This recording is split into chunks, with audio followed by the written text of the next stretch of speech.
Salut à tous, bienvenue sur la chaîne JPB Création. Je suis de retour, je tiens à vous remercier pour la première vidéo que j'ai réalisée sur le multigénérateur Lightburn qui permet de faire des grilles de test.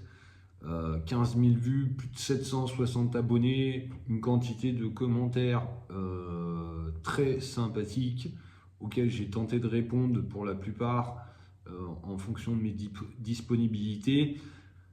Alors un grand merci à vous tous, je vous invite à regarder cette nouvelle vidéo jusqu'au bout puisqu'aujourd'hui on va parler du logiciel Imager qui est primordial dans la gravure laser, au moins quand on débute, et on voit ça tout de suite ensemble. Cette vidéo sera composée de deux parties, une pour la version gratuite et une pour la version payante. Allez, c'est parti! Donc la première chose à faire, c'est d'aller sur votre navigateur internet, taper Imager, on va sur le site d'Imager. Quand vous arrivez sur Imager, il faut descendre un petit peu pour découvrir les boutons. Donc le bouton Upload, Crop, Resize, Add Text, Material et Download, et le bouton Restart. On va aller charger une photo avec le bouton Upload. J'ai sélectionné une photo en couleur, moi personnellement. Donc on va sur le petit champ en couleur. Je récupère ma photo. Jusque là, rien de bien compliqué pour vous. Voilà, la photo est chargée. On redescend un peu la page. Et ensuite, voilà le premier bouton. On va dire le bouton Crop. Le bouton Crop, il permet de recadrer l'image si vous le souhaitez pour votre projet. Donc on va regarder comment ça se présente. Donc dans l'échelle de mesure, il y a les pixels, le in et les millimètres. Donc on passe en millimètres. Moi je vais recadrer l'image pour essayer de vous faire un bon exemple. Voilà, là c'est recadré et je sélectionne Crop. Et en bas, je clique sur... Ensuite, vous avez le bouton Resize. Resize, on se remet également en millimètres. On découvre que l'image fait 199 mm par 199. Mais là où c'est important, c'est que nous avons la catégorie DPI, qui est la résolution d'image. Moi, personnellement, je vais travailler en 318 DPI. Je m'assure bien que la case Fixed Aspect Ratio est bien cochée de façon que l'image ne soit pas déformée, et je valide par la touche OK. Une nouvelle colonne apparaît sur votre écran à gauche avec différentes fonctions que nous allons voir plus tard. L'autre gros bouton que vous avez, c'est le Add Text qui vous permet de rajouter une petite phrase, quelques mots, comme vous le souhaitez. Donc, on peut se mettre dessus. Je vous mets une petite phrase en guide d'exemple. On peut recadrer la zone de texte. Si on descend un petit peu, on peut sélectionner en caractère gras, en italique si on le souhaite, la taille de police d'écriture. Donc ça aussi, c'est fort sympathique de pouvoir le faire. La police d'écriture, les couleurs, bien évidemment. Donc au choix de chacun. Voilà, et on valide par le bouton Add. Voilà.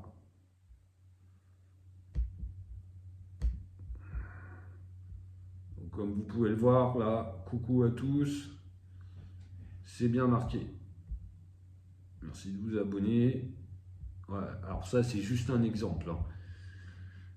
La quatrième case est la plus importante puisqu'elle se nomme matériel. Dans cette matériel, on va retrouver 4 familles d'algorithmes. La famille Hold, Norton, CO2 et Grayscale. Ce sont les algorithmes et dans chaque famille, il y a les différentes matières. Donc moi personnellement, souvent je travaille en Norton et on va voir ensemble ce qu'on peut trouver. Donc la première ligne, Norton acrylique, c'est le PMA. qu'on trouve. Norton Black Slate, c'est les ardoises. Le cork, pour ceux qui ne parlent pas anglais, c'est le liège. Norton Glass, c'est le verre. Norton Leather, c'est le cuir.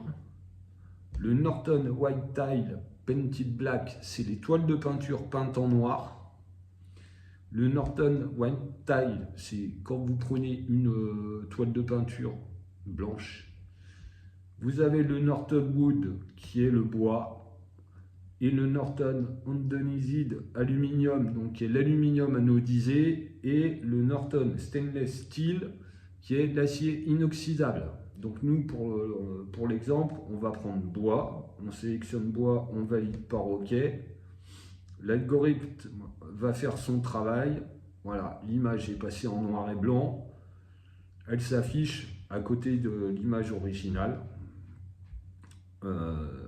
Voilà, dans un premier temps. Alors quand on regarde comme ça, il n'y a pas grande différence. Mais au final, ça se ressent. Sur la colonne de gauche, vous avez différentes fonctions. Vous avez une fonction miroir. Donc, si vous activez le bouton, vous allez voir que l'image s'inverse. Donc, l'image va pivoter. Voilà. Ensuite, vous avez le bouton invert, ce qui fait que l'image va se mettre en négatif. Comme ceci. Ensuite, il y a Level. Personnellement, je n'ai jamais utilisé et j'ai pas assez approfondi le sujet pour vous en parler. Il y a le gamma ajustement pour améliorer la qualité des photos. La catégorie contraste, luminosité, tout est là. Donc, l'image là est prête à être gravée. Il ne nous reste plus qu'une étape à faire, c'est Download. Quand on clique sur Download, vous retrouvez trois possibilités. Ou vous téléchargez votre image en BMP, soit en PNG, soit en JPG. Moi personnellement, je travaille toujours en PNG pour garder un maximum de qualité d'image.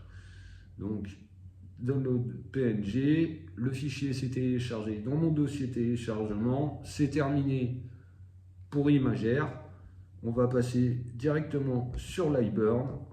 On va aller chercher la photo qu'on vient de télécharger avec son algorithme dans le dossier téléchargement.